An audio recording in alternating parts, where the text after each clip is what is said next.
French First Lady Brigitte Macron sues conspiracy theorists who claim Brian? she was born a man. By the way, just the fact that you're suing that's a little bit concerning for someone. You're a first lady and you're suing somebody saying you were born a man. Anyways, here we go. Macron has taken legal action against conspiracy theorists alleging she was born a man. With the trial scheduled for June in Paris court, Macron faces claims that she was originally named Jean-Michel Thrognot and transitioned to a woman in the 1980s, igniting controversy across France's complosphere. Macron's lawyer, Jean Inoki, emphasized the urgency of the trial, stating in recent weeks, particularly internationally, via Trumpist influencer Candace Owens, I felt that the harm to my client would increasingly day by day. The rumors gained traction after American commentator Candace Owens echoed them, prompting Macron vehemently deny these allegations. President Macron condemned the rumors as false and fabricated, expressing frustration over the impact of such misinformation on their personal lives. Vinny, what do you know about the story? Well, first of all, not to go back, but Tom, what were you going to say? I think it's amazing that she's got the balls to sue the media. Respect. But right? yeah, big time audacity. respect. Yeah. So, well, first of all, we covered the story. Not only was there so many layers to this thing, just going back to the origination part of it, she met him when he was 15 years old. Let's put pedophilia to the side, okay? Sue, go to court. All the defense lawyer has to do, PBD, is demand a DNA blood test. That's it. It's over. Bro, it's a wrap. Just blood, now go. And by the way, this just goes to show and makes your case, Brigitte or Brad, whatever the hell your real name is, that this is suspect. Brian? You could clear all this up just by showing your picture of your brother. Like, quell all the rumors. And this, by the way, I was reading this, and then I saw some other crazy article that was trending on X. Do you guys know who Martin Nesbitt is? This made me shift to something different about, men or gays and all this stuff. Martin Nesbitt is a longtime friend of President Barack Obama. He served as national treasurer for 2 of his presidential campaigns and is the chairman of the Obama Foundation. And you know what's crazy? He looks exactly like Barack and Michelle Obama's older daughter, Malaya. Can you guys show that? Who recently, by the way, look at... She just recently dropped her last name and only goes by her middle name now, which is Malia Ann. And his wife, Anita. Who dropped her last name? The oldest one in the middle, top middle. She dropped her last name now. She dropped her last name. Wait, are you sure about that? Google it right now. I want you guys to. By the way, what's her first name? Malia. Malia Ann. Obama dropped her last name? She dropped her last name. Let's see what the first article is. Oldest daughter, her latest film, dropped her last name in favor of her middle name. Okay, she dropped it because she doesn't want to be. We'll go into that What was later. the reason that she because she's a movie. She's in movies. She doesn't want her name to be used. Whatever. That's neither here nor there. Go back to this guy's wife. No, stay on that. Stay on that for a second. Your father is the first black president. How do you drop your name? So here's a question. Why is Malia Obama Chan, fresh out of Harvard and stepping into the world of filmmaking, has made a unique choice for her professional journey?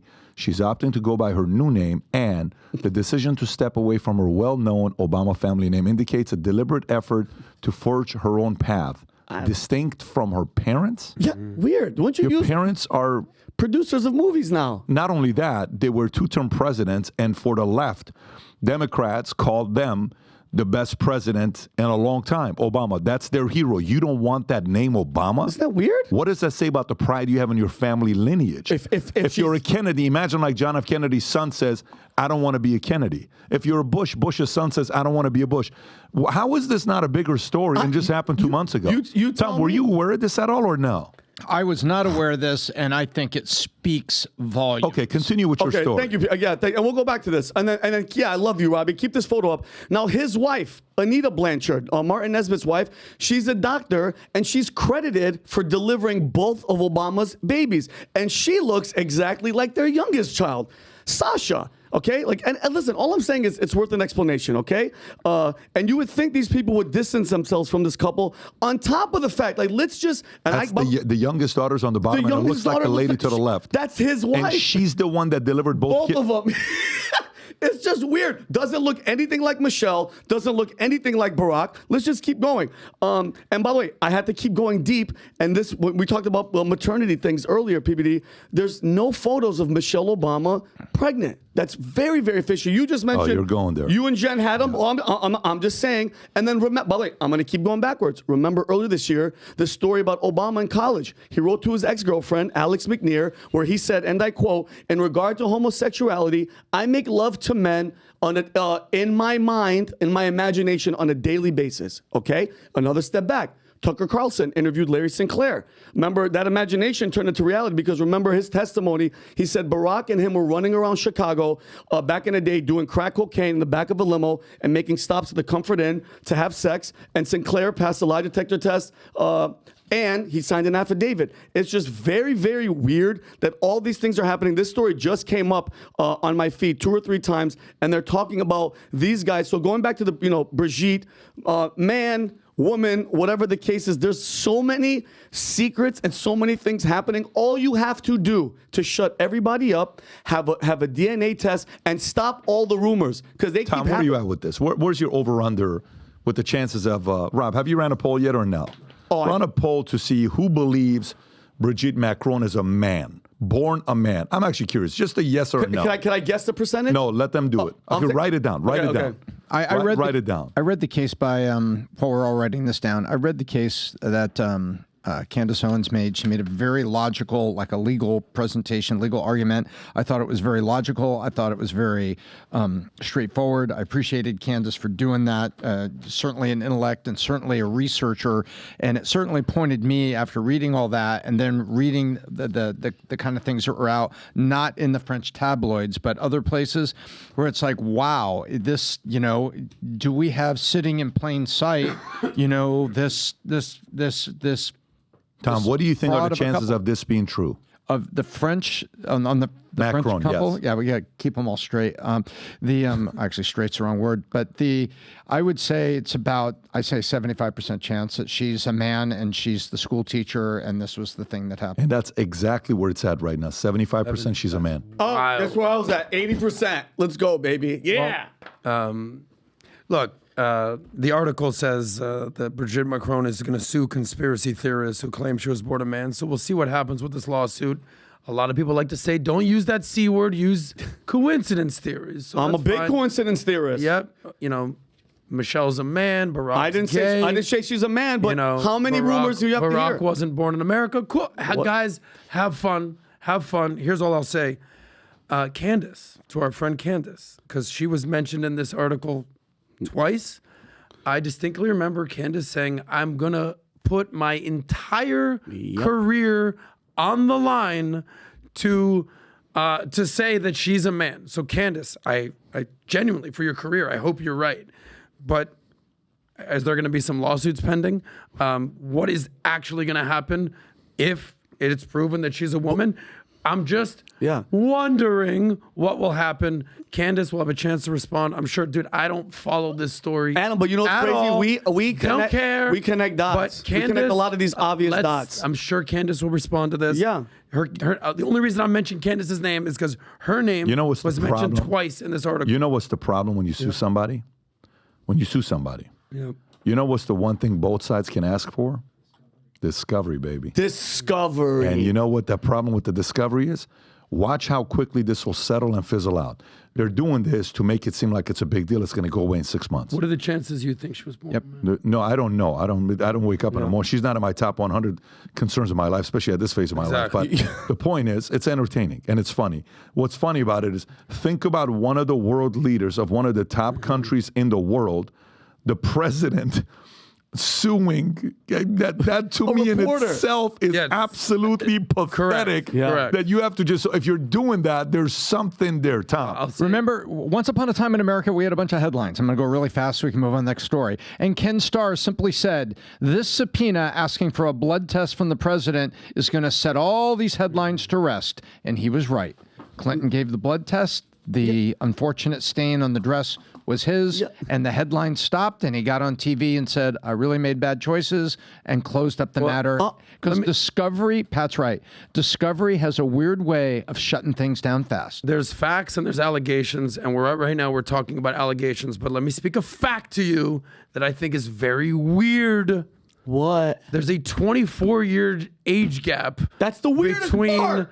the man and the woman. Now, if it's the man, if it's the man that's older, not weird at all. Woman that's older. What do you mean it's not weird at all? Kind of weird. There's women getting in. A girl just got in trouble. Some Harvard. She's married to some Harvard chick. She was in the back of a car with a 15-year-old. She just got in trouble. No, I think it's wrong, male or female, because it's pedophilia. You're messing with You guys are saying the same thing. Yeah, no, we're saying the same thing. I'm saying underage kids, but here's the thing. I'm not saying underage stuff. No, I'm just saying.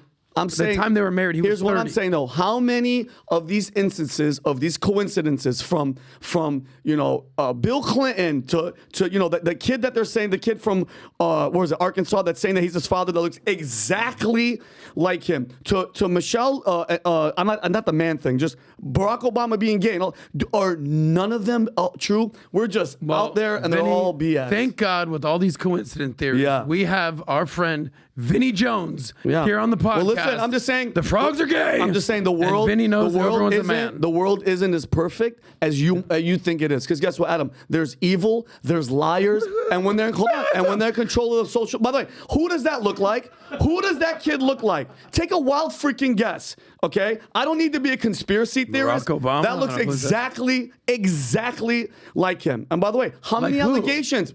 That's Bill Clinton On the right? Adam, are you joking right now? Bill Clinton's on the right. Yes. Who's the black guy on the left? That's the kid that's saying that Bill Clinton is his father. Roger Stone has interviewed this kid, and he's like, he is my father. Okay. So I'm just saying, you know what I mean? When there's smoke, there's fire. Guess what? The house is burning down. Thank you. Download Minnect. Ask questions of people. So many times people DM others on LinkedIn, Instagram, Twitter. You never hear anything back. The reason for it is because the other influencer and expert values their time. On Minnect, you get to pay to get people to respond back to you. One of the things we put up on Minnect app, which I love, you can go to any expert and see how quickly they respond, what percentage of the time, and you'll see some of the guys will be 100% within 1 day. Some of the people will be 70%, 3 days. On Minnect, on average, 85% of the time, you get a response back from people because you're paying for them. And we just announced a Minnect contest to come to South Florida and have dinner with us at the legendary Casa D'Angelo restaurant. On the house, we'll pay for it. And then afterwards, we'll go to our cigar lounge, have a bunch of cigars, conversations, poker, domino, and all the Minnectors get to collaborate together. And simultaneously, we have a contest that we're running. Here's a contest. Lightweight experts, middleweight experts, heavyweight experts. You got a home team. Lightweight is anybody that's never downloaded the app before and they've never done a Minnect before. Middleweight is anybody between 1 to 50. Heavyweight's going to be the ones that have done 51 plus Minnects. We already listed out some of the names right now. Dustin, Calvin, NG, Dennis Panev, Ben Pappas, Chris Como. Home team, it's going to be us competing. Then new users. You're not an expert. You just have a lot of questions. Whoever asks the most questions, new signups versus those who are existing users. If you've never used it, you're competing in this category. If you have used it, you're competing in the other category. And every day this Leaders Bulletin updates. The top 3 get invited to come to Florida. You pay your flight, you pay your hotel. We take you out to dinner at Casa, then we go to the cigar lounge together and spend a few hours to get a number 1 in each category. We'll sit at the head table with me, but top 3 will be invited. And we will most likely do a raffle for each category that will pull somebody out. And again, you'll be with myself, Adam, Vinny, Tom, our crew, and we'll show you around all the other things that we're doing as well. Cannot wait to see you guys there. That QR code on the top right shows the Leaders Bulletin on every day. It'll be updated to see where you rank. If you can go on the Leaders Bulletin, Rob, so people can see it. Every day you'll have an update on Minnect's Leaders Bulletin to see who you're competing with, at what level. Again, go to the other QR code for them to download the app so they can get started. Go on Apple, Droid, download the app Minnect. Start Minnecting today, and hopefully we'll get a chance to have dinner together. This contest starts today. April 16th, ends May 31st, and the dinner will be a date we'll send to the people that qualify in June. So looking forward to seeing you guys compete for this with Minnect. So if you like this clip and you want to watch another one, click right here. And if you want to watch the entire podcast, click right here.